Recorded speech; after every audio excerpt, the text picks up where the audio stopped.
You may be experiencing your final life on Earth, or perhaps you are the embodiment of Shankar himself if you come to understand Lalita Ma Tripura Sundari. This saying is well known in Tantra, and if you are able to comprehend it, it may be that the Divine Mother wishes for you to know about Lalita Ma Tripura Sundari. In today's discussion on the Mahavidyas, we will explore her significance. I believe this is the most comprehensive video on Ma Tripura Sundari to date. The insights I've shared, drawn from scripture and personal experience, are details I have not encountered in any other book or video. We will delve into the meaning of her names, such as Sahasranam and Dhyan Mantra, as well as the Sri Yantra Mantra. She is known by many names, including Kameshwari, Lalita, Sri Vidyaraj, Rajeshwari Shakshi, and Tripura Sundari, each carrying profound significance. The term Shakshi refers to her being eternally youthful, resembling a 16-year-old girl. Lord Vishnu, representing the male aspect of the Divine Mother, is also depicted as eternally 16 years old. I've explained the unity of the Mother and Lord Vishnu as two expressions of the same divine energy, although my video on this topic has sparked intense reactions from some ISKCON followers. In the Lalita Sahasranama, she is also referred to as Narayani, Govind Rupini, Vishnu Rupini, and Vaishnavi Mukunda. The term Padmanabha Sahadari indicates that she is the sister of Lord Vishnu, signifying their shared origin as male and female aspects of the same source. The esteemed Yogi Appaya Dixit of South India has articulated this in his work, Ratnatraya Pariksha. Now, why the number 16? It holds symbolic meaning. The moon consists of two phases, Shukla and Krishna, with each phase divided into 15 This. The moon progresses 12 degrees each day, marking 1 TT, completing a full 360 degrees over the course of 30 days. This cyclical nature of the moon, observed through its waxing and waning phases, represents the cycle of birth, growth, aging, and death. Thus, the number 15 symbolizes this repetitive cycle of existence. In contrast, the Devi Shad represents the number 16, which signifies a transcendence beyond this cycle. She stands as an entity outside of it, much like Vishnu, which is why she is referred to as Chakrayeshwari, the mistress of this cycle. Everything, from the most subtle to the most expansive, exists within cycles. As a science student, you might appreciate the depth of this concept. The moon not only rotates on its axis, but also orbits the Earth, while the Earth and other planets rotate and revolve around the Sun. Furthermore, our entire solar system is in motion around the center of the galaxy, traveling at an average speed of approximately 828,000 kilometers per hour.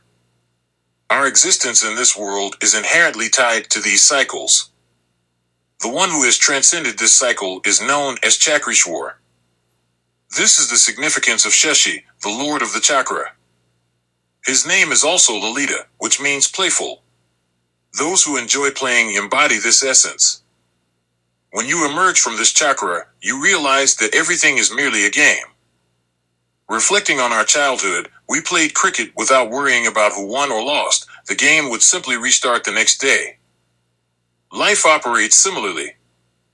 In this context, one is referred to as an avatar. However, many people misunderstand the concept of an avatar. An avatar is someone who has descended from a higher realm.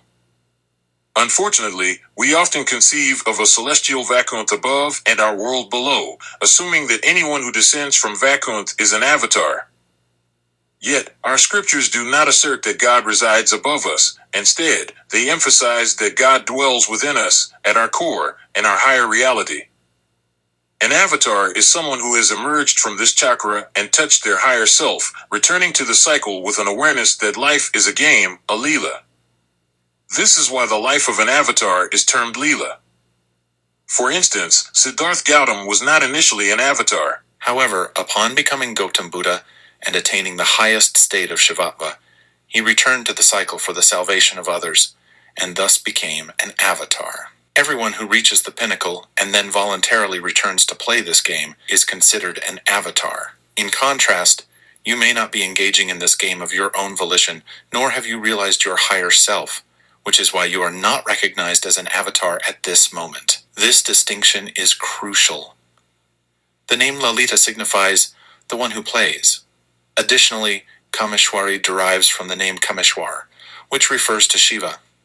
His highest form is Swachand Bhairav, and when he gazes into a mirror, the reflection represents his wife, Kameshwari. Here, Kam translates to desire, emphasizing that it is not merely my wish for you all to realize yourselves, it is a deeper understanding of desire's nature. In Tantra, it is said that the world originated from Lord Shiva's desire to experience his own nature, akin to sugar wishing to savor its sweetness. I have elaborated on this in my upcoming book, Shiva Sutra, which I will publish soon. Shiva's essence is bliss, and his desire was to experience that bliss. To experience something, one must either separate from it or see it reflected, though even the mirror's reflection is distinct from oneself. Just as the reflection differs from you, this world is also separate from Shiva, even though the mirror itself symbolizes Shiva. This encapsulates the meaning of Kameshwari, and that is why she is called Kameshwari, while Shiva is referred to as Kameshwar. I am emphasizing their names because the Sahasra Naam is a vital aspect of their worship, and each name holds intrinsic meaning. Unlike ordinary names, such as Mr. Amar Chaturvedi, which lack significant attributes, the names of deities convey their true nature. Tripura Sundari, for instance, signifies the most beautiful being across the three worlds, but its meaning is more profound. The term three refers to the three fundamental powers. This entire universe is composed of these three forces, represented by the deities Brahma, Vishnu, and Mahesh. There are three states of existence: waking, dreaming, and deep sleep. In philosophy, there are also three perspectives: dualism, non-dualism, and Advaita. These concepts have been briefly outlined in this session. Additionally, the three gunas are Rajas, Tamas, and Sattva, while the Vedas comprise three: Rig, Sama, and Yajur, with the Atharva Veda added later. Finally, the realms can be categorized into three: Pur, Puva, and Swaha. The three types of impurities are Arav-mal, Maya-mal, and Karma-mal. The three qualities of hell are desire, Kama, anger, Krodh, and greed. In contrast, the three aspects of Brahman are existence, Sat, consciousness, Chit, and bliss, Anand. The three goddesses are Ira, Pingala, and Shishunag. Everything is composed of these three powers, which is why we Shaivites apply tripand. If you notice, Shiva also embodies the tripand. He wields a trident, Trishul, and has three eyes, with three sacred energies flowing from him. The term Purti refers to completion. Tripura is that which is permeated by the three powers. She exists within them and fulfills them, meaning that these three powers reside within Mother Tripura, who is their source. Therefore, in my tradition, we refer to the goddess as Paradrishika, signifying that she exists within and completes these three powers.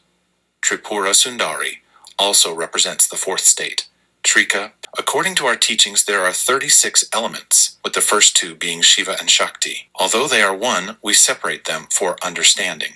However, in meditation, we don't first experience Shakti and then Shiva. Experientially, they are the same. We create a logical distinction for clarity.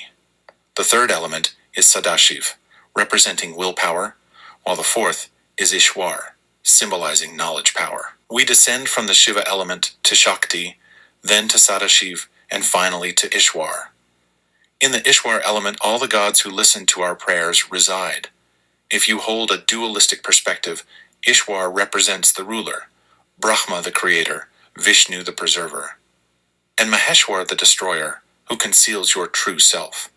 Sadashiv, on whom the mother resides, reveals and bestows grace, unveiling your true nature.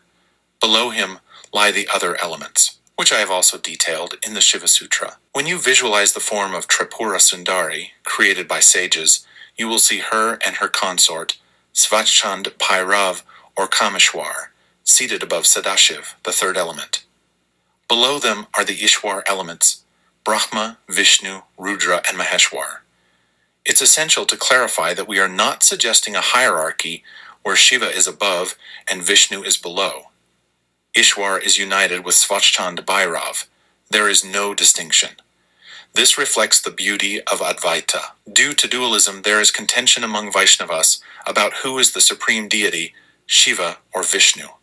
However, Sanatan Dharma teaches Advaita, asserting that every deity is a manifestation of that supreme consciousness, which I refer to as Svachhandnath Shiva.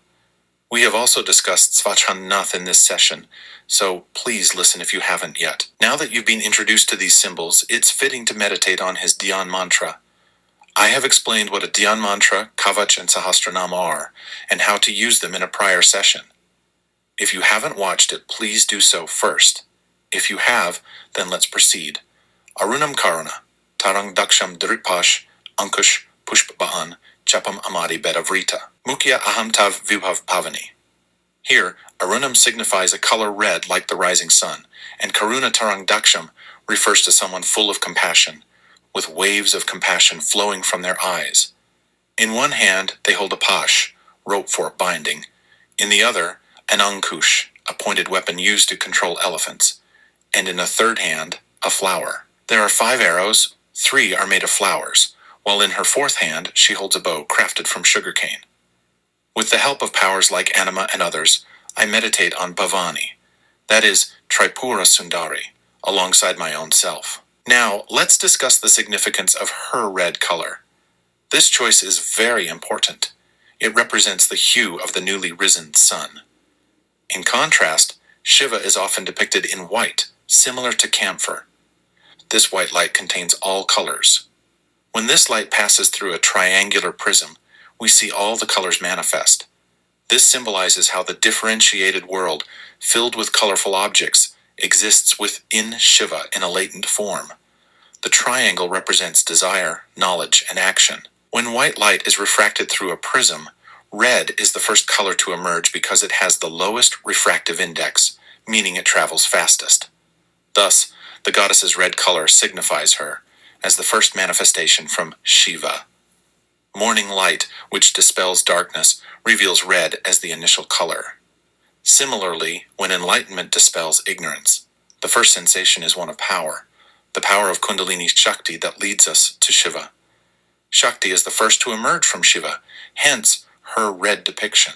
Unfortunately, Bollywood creators often provide misguided interpretations of these concepts without proper understanding. The rope in her hand symbolizes attachment, representing how we become bound to people or objects.